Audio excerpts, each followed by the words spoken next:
G'day, we are Vicki and Zach, and we are Intrepid Souls.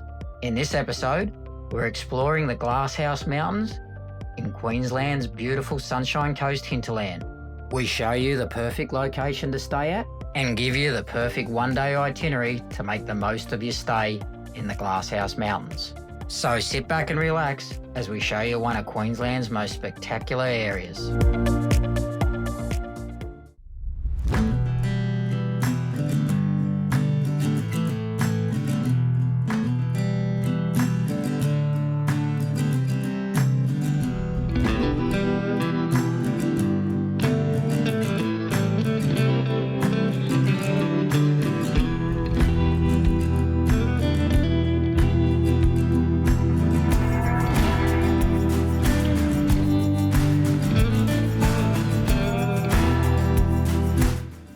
Well, g'day. We've just pulled up at our latest camp spot. This is called the Block on the Hill, and we are visiting the Glasshouse Mountains area just to the west of the Sunshine Coast. So we found this little spot using Wiki camps, and looks like at the moment we are the only people here. Not bad. And I think it's about $30 a night. The guy who owns the place, we rang him, and he doesn't seem to be on site, but he's coming out here tomorrow. Apparently there's got a mate's 50th birthday party here, and there's going to be a band and everything. So a bit of a blast, I suppose. He said we're welcome to come up for the 50th. Considering I'm 49, I reckon there should be some good music being played as well. But yeah, it looks like nice fire pits are provided. And at the moment, we're not going to set up properly just because we want to see which direction the sun's going and which is going to give us the most prolonged amount of sun for the solar system. The last few days, we haven't got a lot of charge. Wintertime, I think you do struggle a bit more with your solar system. And obviously, the amount of solar you've got on the roof or what kind of foldable solar blankets that you're carrying around will help you. We're only driving pretty short distances as well, so we're not getting a lot of charge while we're driving along. But yeah, we're still managing, no worries whatsoever, to run the Starlink, microwave, anything like charging up computers or phones and stuff like that. So anyway, we're going to stop and have a bit of lunch, just chill out for the afternoon, I think, and then over the next couple of days, we'll be exploring this area and, really getting to know, hopefully, a bit more about what the Glasshouse Mountains is all about.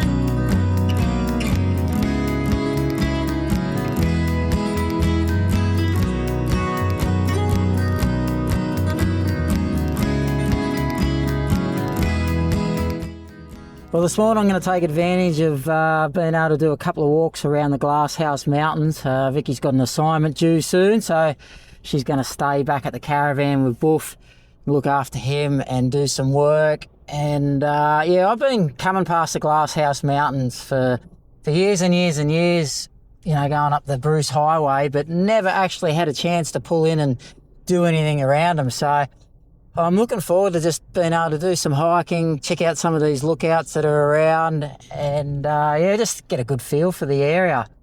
So the little campground we're staying at, the Block on the Hill, is about 10 kilometres from Beerwah, which is probably the main jumping off point to be able to explore the Glasshouse Mountains. So we're heading down that way first. It's meant to be a pretty nice lookout down near the M1, and we'll stop and do that first before going to a couple of other places where there is a few hikes that I can enjoy.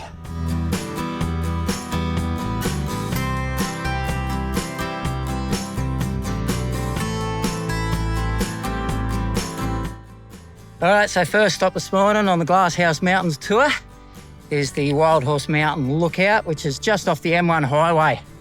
So nice and easy to stop into, even if you're just cruising past. And pretty sure once we get to the top here, it's going to be a great view of all the Glasshouse Mountains up here. It's a bit of a steep walk. I'm already puffing. 700 metres straight to the top. Well, that ended up being a pretty steep climb, eh? But yeah, at the top, awesome panoramic views up here. And I got this lookout stand at the top here where you get a great view of all the scenery.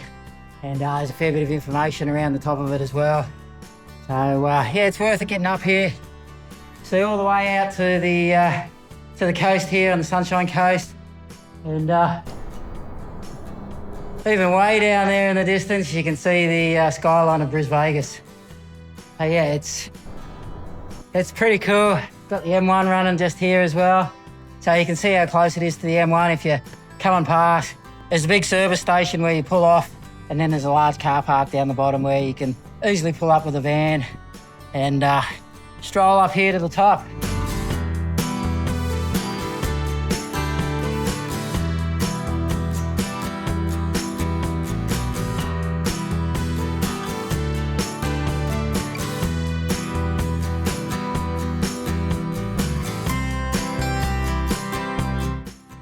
Right, so second stop on the Glasshouse Mountain tour today is the Mount Beerwah lookout. Now, I had come here thinking I was going to do the hike to the summit, but I've just read the information board and it really recommends that you do it certainly with someone else. You've got a fair bit more experience than what I've got, and gear as well, particularly like wearing a helmet, because it can get a little bit dangerous up there with rock falls. And yeah, I'm just not willing to get myself into any trouble, which I have done in the past when I've been hiking on my own. A little bit disappointing, but yeah, I'm just better to be safe than sorry, I reckon.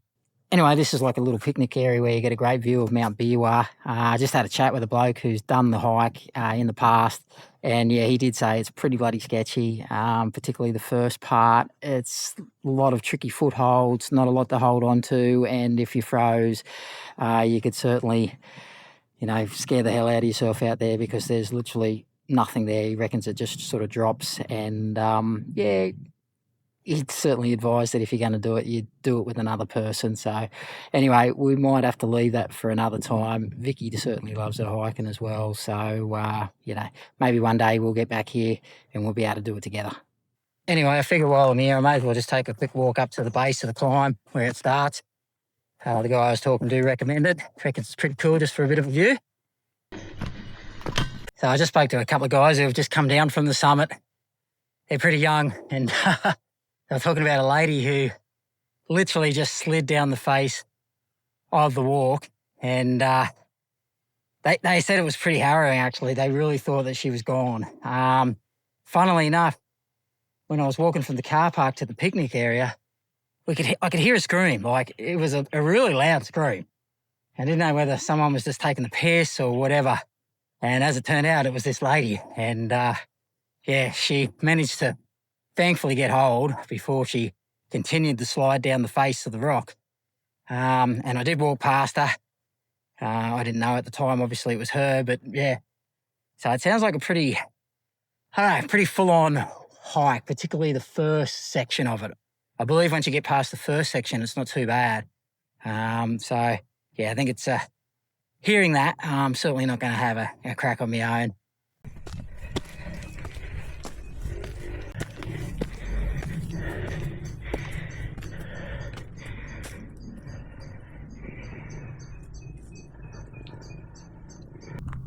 Oh, shit.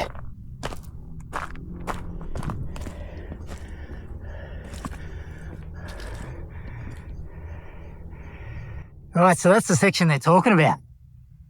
Like, there's literally nothing to hang on to when you, particularly when you come back down. So that's what the lady must have done. She must have just completely slid on her backside down that. Far out.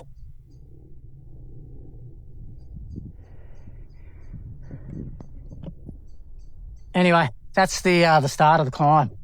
So yeah, I get a good understanding why it can be a bit dangerous now. Yeah, this is an area where they recommend that you don't hang around for too long due to falling rocks. So I'm going to get off here. We'll leave this climb for another time.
So stop number 3 is the Glasshouse Lookout. So you can see virtually all the mountains from here. It's a great panoramic view. Very popular with many other tourists though. It's pretty packed up here, and it's also school holidays, so it's always going to be busy.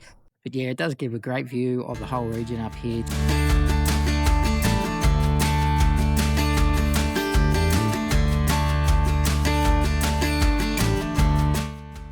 Right, so stop number 4 on the Glasshouse Mountain tours today is Mount Ngungun. And I said I wanted to do at least one hike today, so this is the one. 2.8 kilometre return hike to the very, very summit. And yeah, it must be one of the easier hikes because there are plenty of people here. The car park is pretty chockers, and it is school holidays, as I mentioned earlier. So yeah, it should be a good hike to get up to the summit and see everything that is around.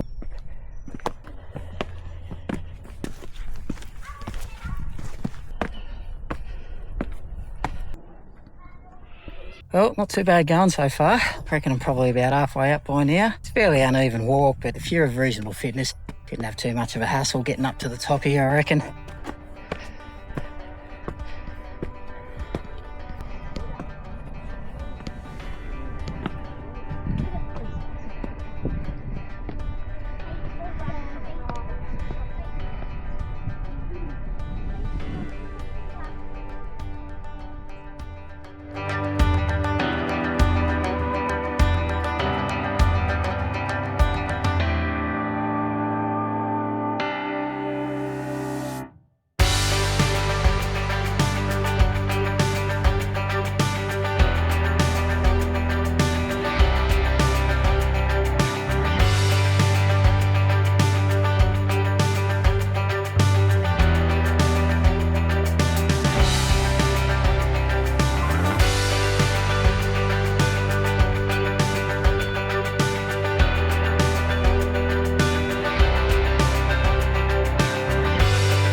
Well, they say timing is everything, and I reckon I've absolutely nailed it on the perfect time to have hiked this mountain today.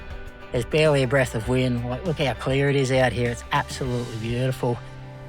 Right out in the distance, you've got Bribie Island, obviously a couple of Glasshouse Mountains behind me, and right down in the very, very far distance, you might even be able to catch a glimpse of Bris Vegas. It's pretty clear from up here on a day like today anyway.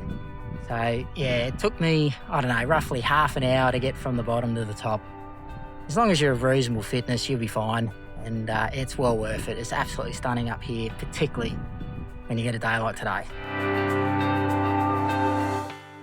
Okay, so I'm on Mount Beerwah at the moment. I came here just to have a quick look around at the base, and wasn't planning to climb at all. So, as per intrepid souls often happens, not prepared at all for the walk, but happened to meet some people along the road who said, "Oh, climb with us." So I thought, "Oh, I'll go along for a little bit and see how it goes." Very, very nice walk, and then it turns into a bit of a challenging climb. You definitely need to have a bit of climbing experience to do this. I got probably about a third of the way up and decided without any water it wasn't a great idea. There's a couple of different ways to do it. Some are easier than others. Make sure you bring water, make sure you bring really, really good grippy shoes. If you've got climbing shoes, bring them. And yeah, make sure you come with a group who've got your back, because there are places where you need people to spot where there might be hand grips or footholds for you, because you can't always see. But it is beautiful here. It's a lovely day. Glad I've made it sort of part way up, and yeah, I'll head back now. So very, very cool experience. Doing it without Zach as national park, so we have to take turns. Good boys.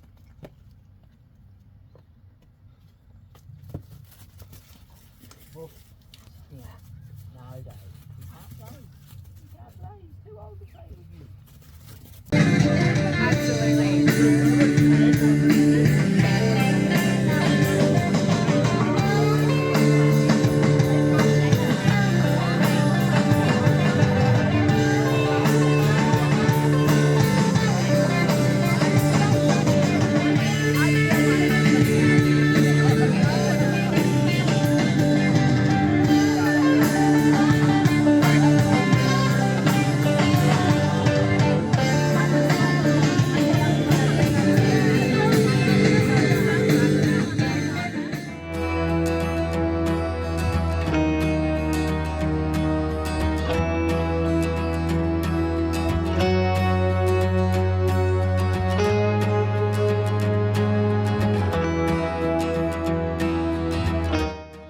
Bloody hell, we live in a beautiful country.